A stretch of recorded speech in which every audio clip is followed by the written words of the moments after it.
नमस्कार दोस्तों, स्वागत है आपका हमारे चैनल में। आज हम बात करने जा रहे हैं देव उठनी एकादशी, जिसे प्रबोधिनी एकादशी भी कहा जाता है।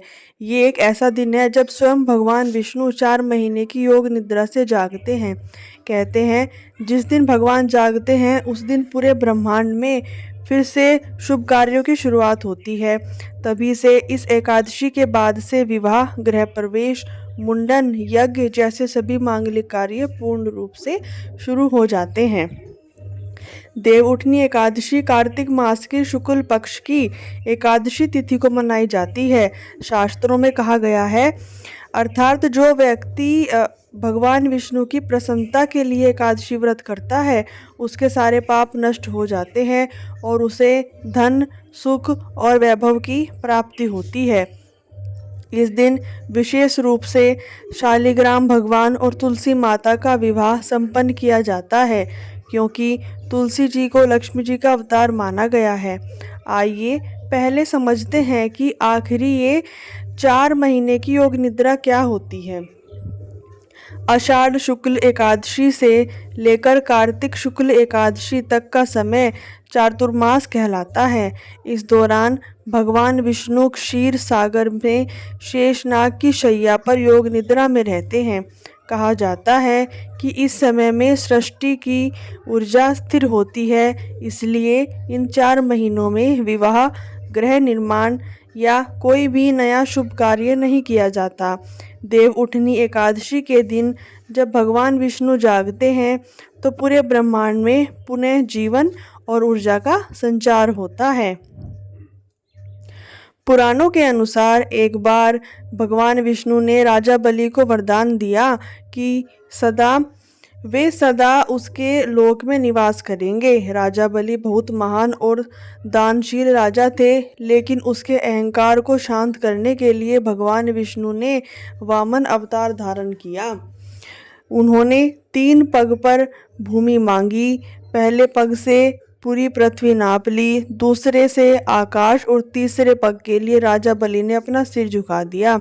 राजा की भक्ति और समर्पण देखकर भगवान विष्णु प्रसन्न हुए और उन्होंने कहा, हे बलि, मैं तेरे लोक में निवास करूंगा, परंतु हर वर्ष कार्तिक शुक्ल एकादशी को जागृत होकर तेरा दर्शन करूंगा। तभी से इस दिन को देव उठनी एकादशी कहा जाता है और इसी दिन भगवान विष्णु पुनः लोक कल्याण के लिए सक्रिय होते हैं। इसी दिन तुलसी विवाह का भी बहुत बड़ा महत्व माना जाता है। कथा के अनुसार तुलसी जी पहले वृंदा नाम की देवी थी, जिनका विवाह असुरराज जालंधर से हुआ था। वृंदा अपने पति के प्रति अत्यंत पतिव्रता थी और उनकी तपस्या के प्रभाव से देवता भी जालंधर को पराजित नहीं कर पाए। भगवान विष्णु ने ब्राह्मण रूप धारण कर वृंदा की परीक्षा ली।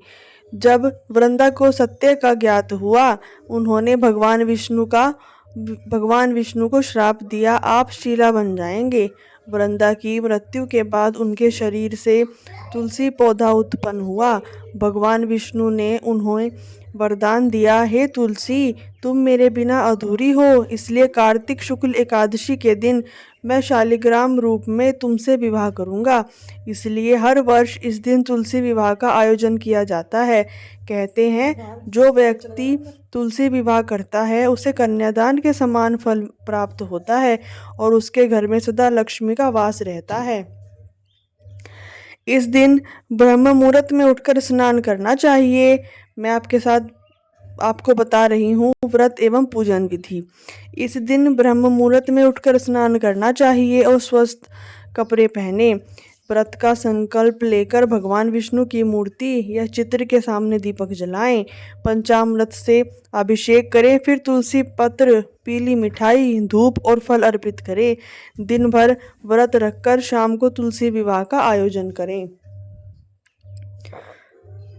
संगीत, शंखनाद और मंत्रों के साथ विवाह संपन्न करें, फिर आरती करें और प्रसाद वितरित करें। जो व्यक्ति श्रद्धा और भक्ति से इस व्रत को करता है उसके सभी पाप नष्ट होते हैं और जीवन में सुख, समृद्धि और सौभाग्य आता है। भगवान विष्णु की कृपा से सब पर सदा बनी रहती है। कहते हैं जो देवउठनी एकादशी के दिन तुलसी विवाह करता है, दीपदान करता है, कथा सुनता है, उसे अक्षय पुण्य प्राप्त होता है। तो दोस्तों, ये थी देवउठनी एकादशी व्रत कथा, महत्व और तुलसी विवाह की पवित्र कथा। अगर आपको वीडियो पसंद आई हो तो लाइक करें, शेयर करें और हमारे चैनल को सब्सक्राइब करें। जय श्री विष्णु, जय श्री तुलसी माता, जय हो देवउठनी एकादशी।